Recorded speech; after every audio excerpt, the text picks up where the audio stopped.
आदमी ने एक कांच की बोतल को फोड़ दिया, उसके तले को बार बार चमकाया। उसने चिकनी चमकीली कांच की बोतल के मुंह में जड़ दिया। अंत में टायर के रबर के एक टुकड़े को प्लास्टिक की बोतल के कटे हुए किनारों पर लपेट दिया। घर का बना डाइविंग मास्क तैयार है। बस ऐसे ही 10 दिनों से भूखा आदमी बेहद उत्साहित था। वह समुद्र के तल में गोता लगाने ही वाला था कि उसे एक बड़ी मछली मिल जाए, लेकिन अचानक उसे एक डूबी हुई छोटी नाव मिली। ये देखकर आदमी की मछली पकड़ने में तुरंत दिलचस्पी खत्म हो गई। नाव को पलटने पर उसे नाव के तले में एक छेद दिखाई दिया। यह सोचकर कि अगर वह इस छेद को ठीक कर लेता है तो वह यहाँ से भाग सकता है, आदमी में एक पल में ऊर्जा भर गई। उसने अपनी पूरी ताकत लगाकर उसे ऊपर खींच लिया। आखिरकार बहुत प्रयास करने के बाद वह उसे ऊपर खींचने में सफल हो गया। किनारे पर खड़े जैक ने ये देखा और मदद के लिए आगे बढ़ने ही वाला था, लेकिन आदमी ने उसे रोकने के लिए जोर से चिल्लाया। उसने उन दोनों को चेहरे पर गर्व के भाव से देखा, क्योंकि जैक के बगल में बैठी लड़की उसकी गर्लफ्रेंड थी। फिर भी इस वीरान द्वीप पर उसने उस आदमी को धोखा दिया। वह आदमी अरबपति था, लेकिन उसकी दौलत इस वीरान द्वीप पर बिल्कुल बेकार थी। इस बात से वह आदमी बहुत गुस्से में था। उसके बाद वह आदमी हर दिन या तो मछली पकड़ता या नाव की मरम्मत करता। यहाँ तक कि जब लड़की विनम्रतापूर्वक माफी मांगने आई तब भी वह आदमी उदासीन रहा। उसने गुस्से में उसे जल्दी से जाने के लिए भी कहा,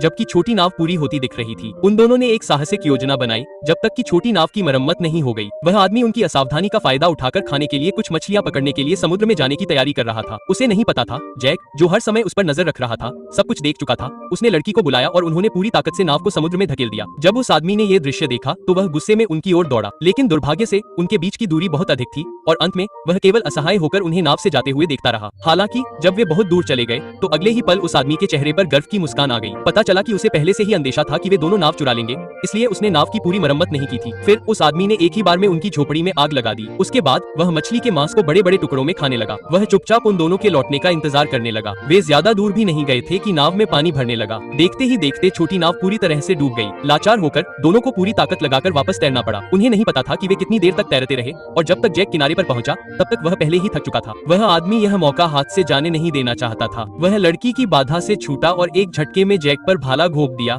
लेकिन लड़की ने उसे पानी में धकेल दिया और वे दोनों द्वीप के अंदर की ओर भागने में सफल हो गए। हालांकि जैक पहले से ही थका हुआ था और गंभीर रूप से घायल भी था। जल्द ही उस आदमी ने उसे फिर से पकड़ लिया। कुछ चक्कर लगाने के बाद जैक आखिरकार उस आदमी का मुकाबला नहीं कर सका और जमीन पर गिर गया। इसके बाद उस आदमी ने अपनी गर्लफ्रेंड को माफ करने का फैसला किया। वे फिर से लंबे समय तक द्वीप पर रहे। आज तक मछुआरे द्वीप पर आए और आखिरकार लड़की को ढूंढ लिया। लड़की इतनी उत्साहित थी कि वह बोल नहीं पा रही थी। जाने से पहले वह द्वीप पर आग का एकमात्र स्रोत भी अपने साथ ले गई। मछली पकड़ने वाले आदमी ने शोरगुल सुना, अपना सिर बाहर निकाला और दृश्य देखा। उसने उत्साह से अपनी गर्लफ्रेंड की ओर हाथ हिलाया। ठीक उसी समय जब उसे लगा कि वह बच जाएगा। उसने कभी उम्मीद नहीं की थी कि उसकी गर्लफ्रेंड न केवल मदद के लिए पुकारने जाएगी, बल्कि पीछे मुड़कर देखती रहेगी, इस डर से कि नाव पर मौजूद लोग उस आदमी को देख लेंगे। अंत में उसने एक लाइटर निकाला और उसके चेहरे पर एक सार्थक मुस्कान थी, जिससे वह आदमी वहीं खड़ा रहा और कुछ दिनों के लिए इस रेगिस्तान में हमेशा के लिए फंस गया।